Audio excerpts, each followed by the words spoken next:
In the beginning there was only darkness and the deep unformed waters, a silent canvas waiting for the master artist. Then the voice of God shattered the silence. Let there be light. And instantly everything changed.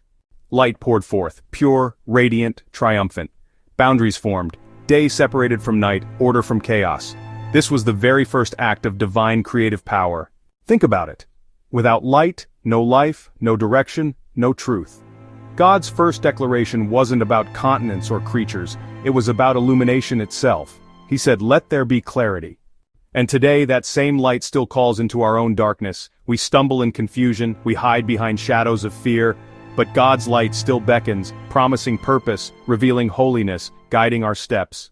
Do you recognize the voice that spoke in Genesis? He speaks to you now, inviting you out of despair, out of brokenness, into the brilliance of his love. Will you answer?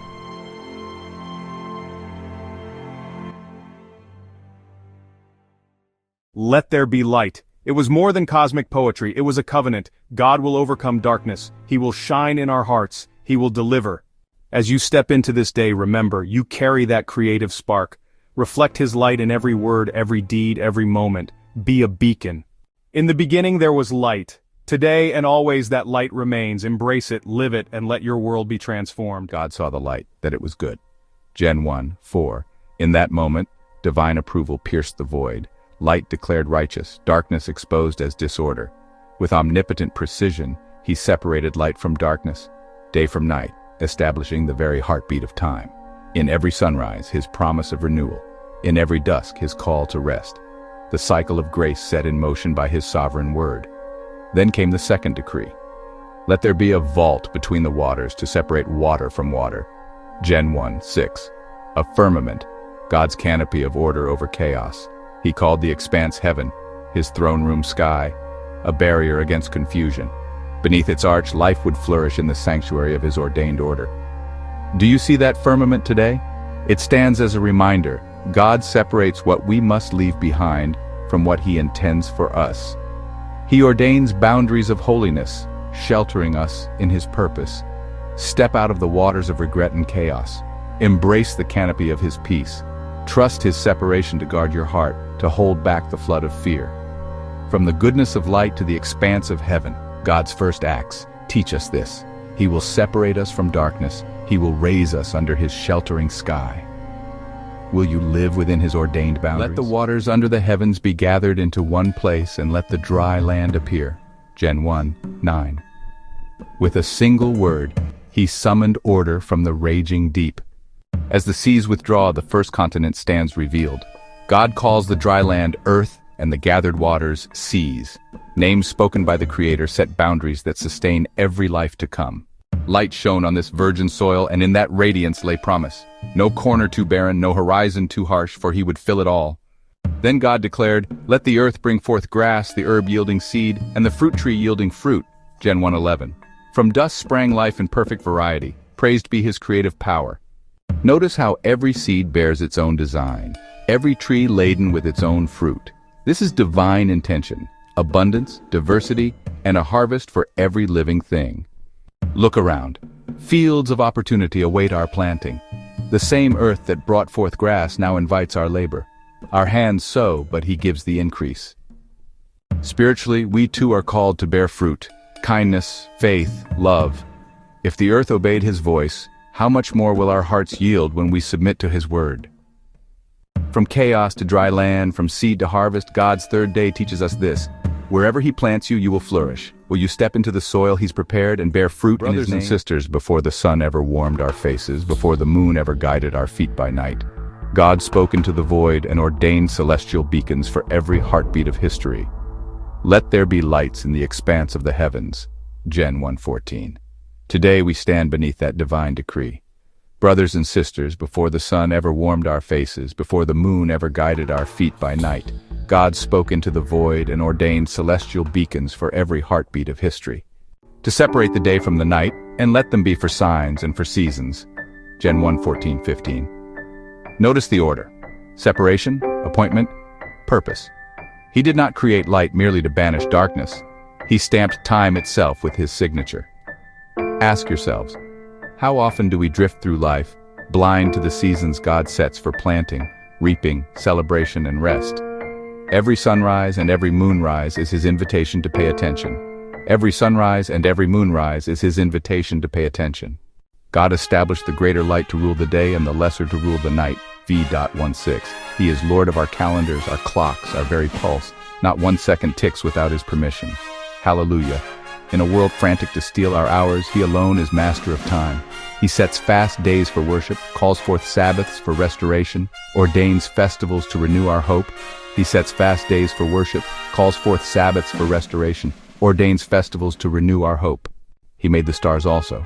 V.1617. Think, countless diamonds of light shining with ancient radiance. In Psalm 19 we learn, the heavens declare the glory of God. Every star is his witness, every constellation a chapter in his story. Beloved, lift your eyes tonight. Do not merely scroll at your feet. Look up and remember the glory that spoke galaxies into being. These lights mark our days and years, our festivals and fasts. They teach us rhythms, work and rest, celebration and contemplation. Yet how often we hustle through seasons God did not appoint, burning out in our own agendas. Brothers and sisters, let his lights correct your pace. When the sun calls for labor, work with gladness. When the moon calls for reflection, cease striving and commune with your Maker. When the moon calls for reflection, cease striving and commune with your Maker. Today, will you align your hours with heaven's clock? Will you greet each dawn in gratitude and each nightfall in worship? Let the Creator of sun and moon shape your schedule so your life reflects his order rather than chaos. Let the Creator of sun and moon shape your schedule so your life reflects his order rather than chaos. Let the Creator of sun and moon shape your schedule so your life reflects his order rather than chaos. We were made for his rhythm. As the moon waxes and wanes, so our hearts must yield to his phases, growth, pruning, waiting, flourishing. If your spirit feels unmoored, confess it now. Lord of heaven's lights, set the cadence of my life. And God set them in the expanse of the heavens to give light upon the earth, and it was so.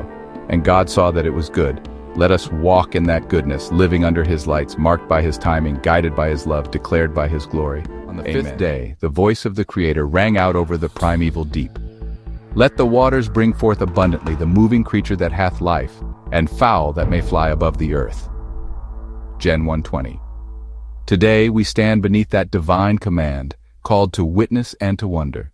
Today we stand beneath that divine command, called to witness and to wonder. In an instant the ocean roared to life, billions of living souls from tiny guppies to colossal whales. Every scale, every fin ordained by God's hand. He spoke, and the waters obeyed, filling the depths with movement, color, and song. Then came the sky's great chorus.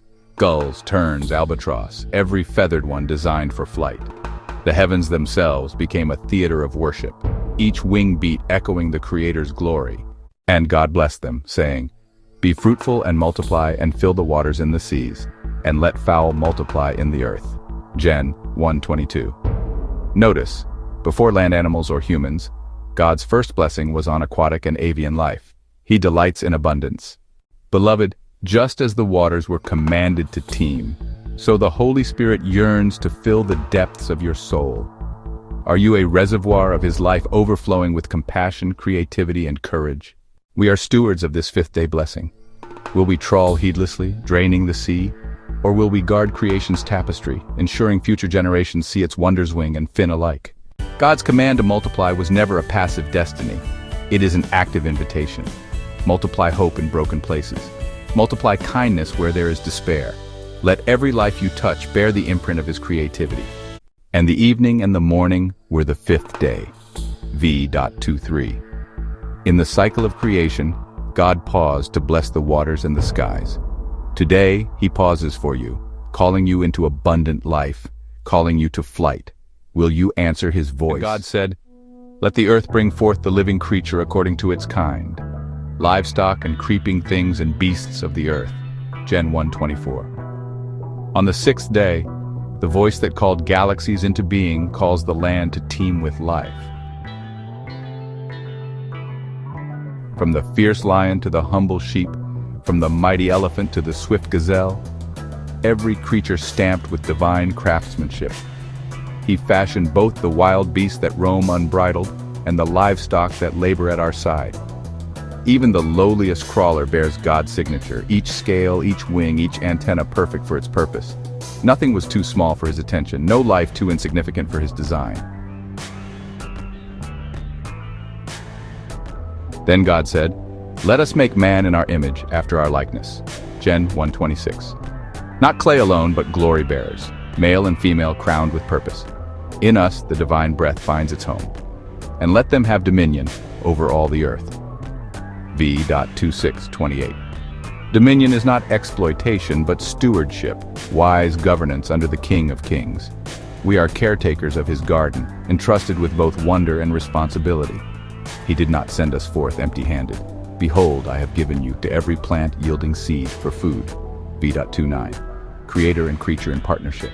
We sow, he sustains, infinite grace and finite provision. Beloved bearers of God's image, your life is your highest calling. To reflect his character in mercy, creativity, and justice. To steward resources, to nurture new life, to shape culture with kindness. This is your dominion, the sacred work of co-creation.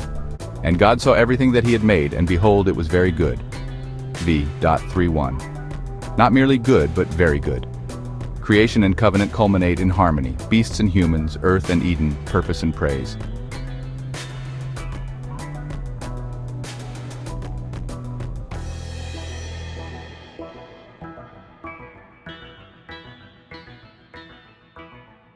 Will you live as one made in his image, with reverence, with creativity, with stewardship?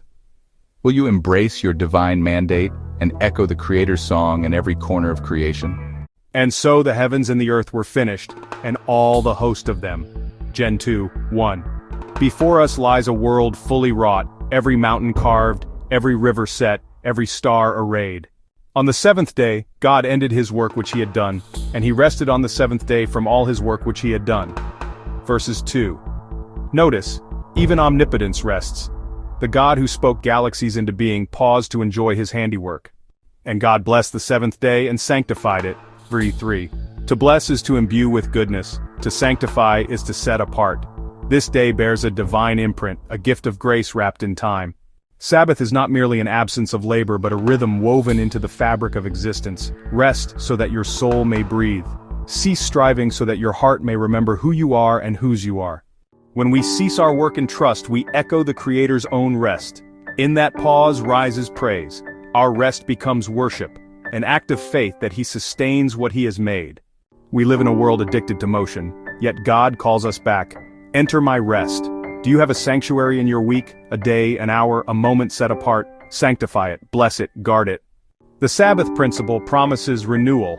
Soil grows richer, relationships deepen, creativity revives. As the earth rests from winter, so our spirits bloom when we honor his pause. And God blessed the seventh day and sanctified it. Will you receive this blessing? Will you rest in the one who finished all things, for you to enjoy his peace, embrace his Sabbath, and find your soul restored?